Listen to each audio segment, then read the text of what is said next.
Peran dan tangan WHO sebagai organisasi internasional dalam penanganan COVID-19 di dunia. Di tengah pandemi virus COVID-19 ini, banyak sekali pihak yang mempertanyakan peran WHO dalam menangani virus yang sudah ditetapkan sebagai pandemi ini. Melansir dari situs PBB, WHO memainkan peranan penting dalam penanggulangan COVID-19 sejak kasus pertama teridentifikasi di Wuhan, China.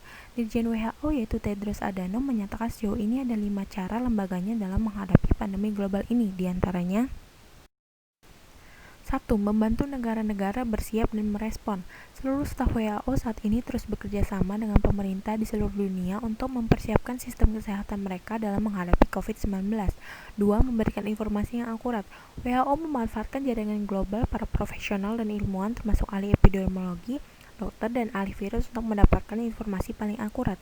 3. Memastikan pasokan vital mencapai petugas kesehatan. WHO pun berkomitmen dengan menjalin kerjasama dengan Kamar Dagang Internasional untuk meningkatkan produksi dan distribusi pasokan medis yang penting. 4. Pelatihan dan mobilisasi petugas kesehatan. Melalui platform Open WHO, jutaan pekerja kesehatan mendapatkan pelatihan secara daring. 5. Mencari vaksin. WHO membuat platform untuk bekerja sama, berkoordinasi untuk menemukan obat atau vaksin untuk memperlambat pengembangan penyakit.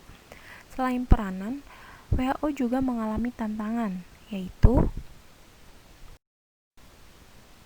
karena lembaga-lembaga yang bergerak untuk penelitian ini adalah di sektor swasta, WHO bersama mitra-mitra internasional pun sedang mengusahakan untuk menjadikan vaksin anti-COVID-19 ini menjadi sebuah obat yang terjangkau oleh masyarakat umum.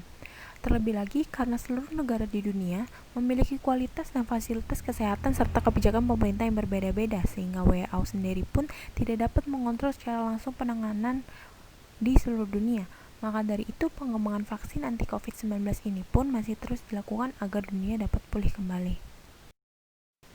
Saran dari saya, jangan lupa untuk selalu mencuci tangan, menjaga jarak, memakai masker, dan selalu menjaga kesehatan.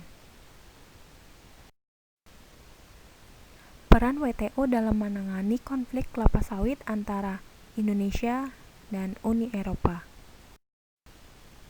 Peran WTO sebagai organisasi internasional yang memiliki tugas utama untuk mendorong perdagangan bebas dengan mengurangi dan menghilangkan hambatan-hambatan dan menyediakan forum perundingan perdagangan internasional, penyelesaian sengketa dagang, dan memantau kebijakan-kebijakan perdagangan di negara-negara anggotanya, serta mengeluarkan keputusan yang bersifat mengikat dan wajib dipatuhi. Konsep global governance memfokuskan analisisnya pada peran aktor non-negara dalam sistem perdagangan internasional. Dalam hal ini, WTO sebagai organisasi perdagangan internasional akan menjalankan tatanan global berdasarkan kewenangan para aktor tersebut. Berdasarkan hal tersebut, dapat disimpulkan bahwa Indonesia dan Uni Eropa bukanlah sebagai aktor utama dalam penyelesaian sengketa kelapa sawit ini, melainkan hubungannya hanyalah sebagai aktivitas dari perdagangan semata. Mekanisme penyelesaian sengketa oleh WTO sendiri dapat membantu meringankan ketimpangan informasi dan ketidakpastian dalam sektor kelapa sawit. Namun kembali lagi, bahwa masing-masing negara memiliki kebijakan perdagangannya, sehingga dalam hal ini juga WTO memiliki kewenangan dalam menerapkan kebijakannya untuk masuk ke dalam kebijakan masing-masing negara yang dalam hal ini WTO memberikan legal liability lewat regulasi mengenai kebijakan anti-dumpingnya. WTO sebagai organisasi internasional memiliki peran dalam hal sebagai satu-satunya forum untuk memberikan putusan terhadap sengketa perdagangan sehingga putusan yang dibuat harus diterima oleh negara yang bersengketa. Peran ILO dalam pelaksanaan Konvensi Penghapusan Pekerja Anak di Indonesia. ILO merupakan organisasi perburuhan yang menyatukan perwakilan dari pemerintah, pengusaha, dan pekerja untuk membuat kebijakan dan program terkait perburuhan dan ketenagakerjaan dalam sebuah dialog tripartit. Untuk menangani masalah pekerja anak, ILO membentuk sebuah program internasional untuk menghapus pekerja anak atau IPEC dengan tujuan utama menghapus pekerja anak. Pekerja anak tidak hanya menghentikan anak-anak untuk mendapatkan pendidikan yang lebih baik, akan tetapi juga memperpanjang kemiskinan yang berdampak pada ekonomi nasional melalui kekalahan dalam daya saing.